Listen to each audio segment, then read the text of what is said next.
ఏనాడు 1వ తేదీన జీతాలు ఇయ్యలే. 7 లక్షల కోట్ల అప్పు వారసత్వంగా ఇచ్చిండు. డ్రగ్ మాఫియాపై ఉక్కుపాదం మోపి అణిచివేస్తున్నాం. 6 గ్యారంటీలు 5 గ్యారంటీలను అమలు చేశాం. కులగణన చేయడానికి ఆదేశాలు ఇచ్చాం.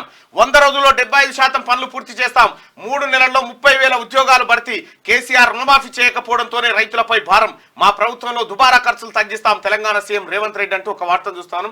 కేసీఆర్ ఇప్పటి వరకు మొన్నటిదా కేసీఆర్ ఏ ఉద్యోగికి కూడా 1 తారీఖు జీతాలు ఇచ్చిన పాపాన పోలే.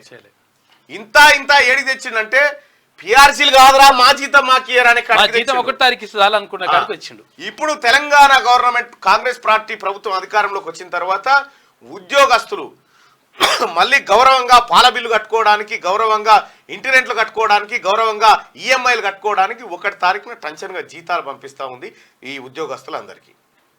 ఇది కాదా కేసీఆర్ ఉన్నప్పుడు ఎప్పుడు వస్తాయో తెలియదు. ఇప్పుడు రేవంత్ రెడ్డి ముఖ్యమంత్రిగా ఉన్నప్పుడు 1 తారీఖు వస్తాయి. దానికి లెక్కపత్రం ఉంది.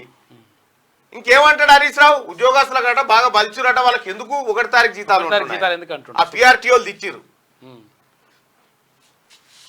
కేసీఆర్ ఇప్పటి వరకు ఏ ప్రభుత్వ ఉద్యోగికి 1వ తేదీన జీతాలు ఇవ్వలేదని తెలంగాణ సీఎం రేవంత్ రెడ్డి అన్నారు. మంగళవారం సీఎం రేవంత్ రెడ్డి ఓ ప్రముఖ మీడియా సంస్థకు ఇచ్చిన ఇంటర్వ్యూలో సీఎం రేవంత్ రెడ్డి పలు అంశాలను పంచుకున్నారు. కాంగ్రెస్ పార్టీ తెలంగాణ రాష్ట్రంలో అధికారంలోకి వచ్చిన 150 రోజుల్లో మేము కేవలం 100 రోజులు మాత్రమే పరిపాలన చేశామని తెలిపారు. డిసెంబర్ 7వ తేదీన బాధ్యతలు చేపడితే మార్చి 17వ తేదీ నుంచి ప్రభుత్వ వ్యవస్థలన్నీ కూడా ఎన్నికల అధికారుల పరిధిలోకి వెళ్ళిపోయాయని తెలిపారు. మేము అధికారంలోకి వచ్చిన 100 రోజుల్లో 6 గ్యారంటీలు 5 గ్యారంటీలను అమలు చేశామన్నారు.